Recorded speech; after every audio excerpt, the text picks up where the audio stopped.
Guess what I got? Got me a new tarantula. This is the Aphonopama simani. Now I already have one, but I believe it's a different color from this one. This is the striped leg or striped knee, no, striped leg Aphonopama simani, Costa Rican zebra. And this one's a feisty girl. She's very skittish, not as calm as my other one, but I'm really glad to have her as an addition to my collection. So now let's get her into her new home, shall we? Alright, here's the setup for the new Aphonopama simani. I have holes on all sides of the shoebox size enclosure that I got at Dollar General, and a whole bunch of holes here on the lid as well.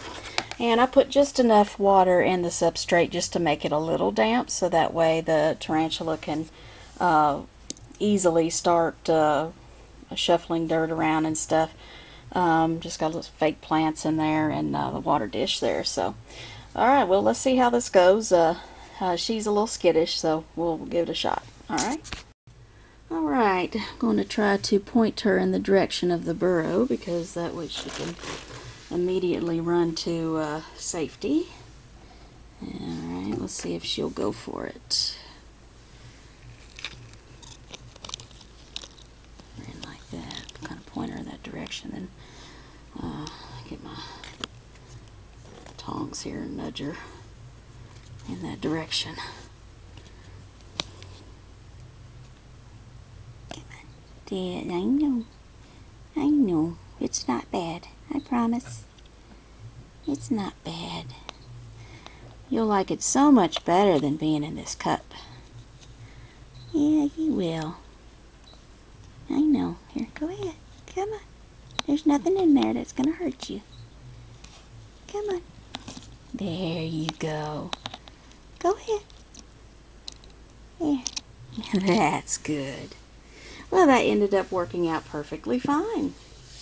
Alright, so we'll just let her settle in there and shuffle dirt around, because the simani does indeed like to do a lot of interior decorating. So I'm pretty sure she's going to turn this enclosure upside down once she gets comfortable with it. So maybe in 2 or 3 days, or in my next feeding video, she will be featured. Alright, I think I'm going to rehouse some more teas, so let's see what I got next.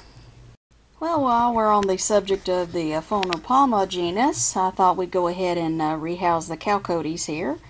I really like these enclosures here, at least the small rectangular ones and the circle ones, because they really snap in place really well. See that?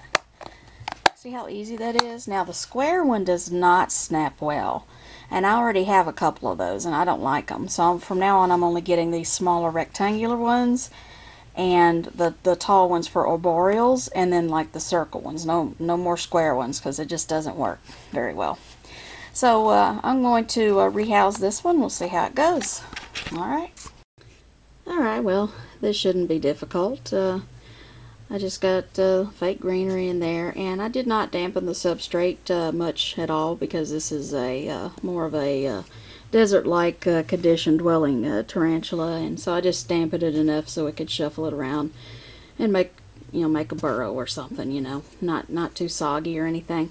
And just got some water in the water dish there. So now I'm going to move the tea in here, and this one's not aggressive at all, so I could just use my finger here to nudge it into its new home, and there you go. Simple as that. Alright, very good. Alright, let's see what else we need to transfer. I'm going to rehouse my smaller Ephobopus murinus, and yes, this is a semi-arboreal setup here, even though the tea is not arboreal, but they do like to burrow and make kind of like a tunnel, or a funnel is what I meant to say, kind of like a funnel hide. So I'm going, as you can see, I put enough substrate in there for this size tarantula, and so that's what we'll do. Transferring this one will probably be a little interesting, because they're very fast and and skittish. So we'll see how this goes. All right, let's give it a shot. Now, see, this is classic interior decorating that the Ephobopus like to do. They just kind of go round and round, and sometimes their burrow comes up like that, almost like a volcano, and then, you know, sometimes they'll just go down. But we'll see what this one will decide to do in its new home. So let's give it a shot and see if I can get this one to peacefully go into its new home. Alright? Alright, let's give it a shot.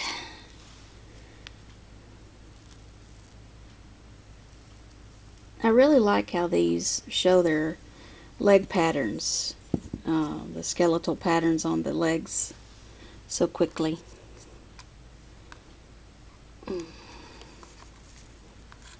And yes, I do have a catch cup handy because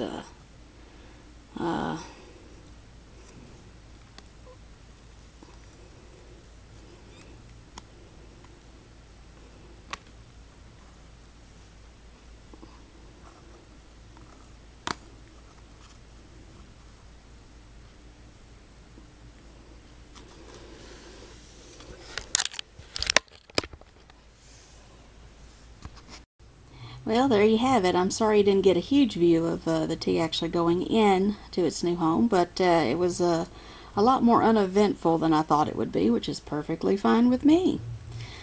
So yeah, very beautiful. I like the green sheen on the abdomen there, and like I said, you can really start to see the skeletal pattern on the legs there. So, very cool. Alright, it'll be interesting to see how this one interior decorates. So we'll check on it at another time and let it settle in. Alright. Well, look who molted. My Chilobrachys fimbriatus has molted. So that is really awesome. So what I'm going to do is take that food bolus out of the water dish and give it some fresh water. Spray down the enclosure just a little bit, just so it could rehydrate itself from the molt. And just let it alone to harden up, and then we'll feature it in the next feeding video, which will come up in just a few days. Very cool. Alright. Hey guys, I thought I'd subject you to my rambling for a little bit while I clean out the enclosure of my avicularia urticans. There's been kind of a debate going on, and I'm just trying to figure it out, you know, what I'm supposed to do. Some people say, oh, you've got to have a lot of humidity in your Avic enclosure because, after all, they do live in the tropics, and the tropics tend to be on the wet side. And so, because of that, they need ample humidity. Well, this one's docile. I can kind of risk it, I think. Well, because of that, you know, there's people out there that say, yes, they need lots of humidity. No questions asked. And then there's others that say, my teas do just fine with a overflowed water dish. They don't need all that humidity because they end up suffocating. Is that what I'm trying to think of? Because it's too humid. It's too stifling in there. And they can't breathe very well in a overly humid environment. So I'm just trying to figure out here, you know, what I need to do to make my Avic comfortable. So if you guys could put your suggestions down for me, I would greatly appreciate it. Let me know what you do that works for you. And now I do hear this consistently, and it is that Avics need a lot of ventilation. Now, I have heard that consistently. No questions asked that they need that cross ventilation. So because of that, I do make sure that they do indeed have plenty of holes in their enclosure. So my question is just, you know, what about the humidity level? Should I just top off the water dish and just make sure they have water at all times? Or should I, you know, make sure it has ample humidity? You know, let me know your thoughts. This is a tea I keep thinking is going to molt, but it's taking its sweet time about it. I don't know how old this tea is, but this one definitely is acting more on the sluggish side. It's not very good at staying suctioned, if that's the word, on the edge of the enclosure, and usually teas that are about to molt do that. They tend to fall down more often. But isn't that sweet? Look at that.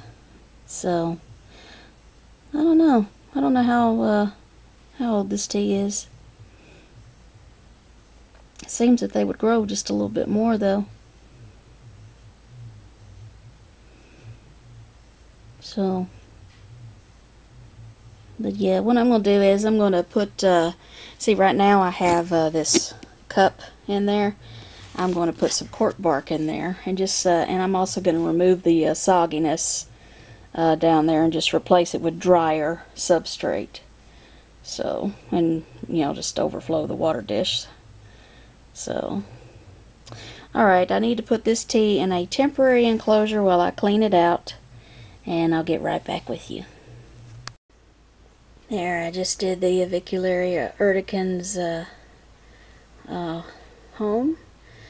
I can always add more humidity if I need to, so I put some dry substrate in there, and I got some cork bark in there instead of the cup, and as you can see, she's eager to get back into her new home.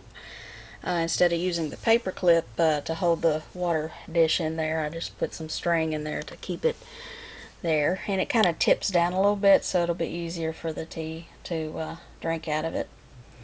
But and then I put some fake plants in there, some fresh fake plants. So just let me know your thoughts on whether or not I need to give this tea a lot of humidity, or just make sure it has water at all times. And maybe some people suggest maybe mist it once or twice a week. Maybe that would work, but I'm beginning to hear folks say that you don't need to put too much humidity in there or it'll have trouble breathing or something. So just let me know your thoughts. But this tea should be happy in here for a while. Alright guys, stay tuned. I've got a feeding video coming up in the near future. At the very beginning of June I will do that. And also I'm going to be ordering some more teas soon. So stay tuned for that as well. Hopefully I'll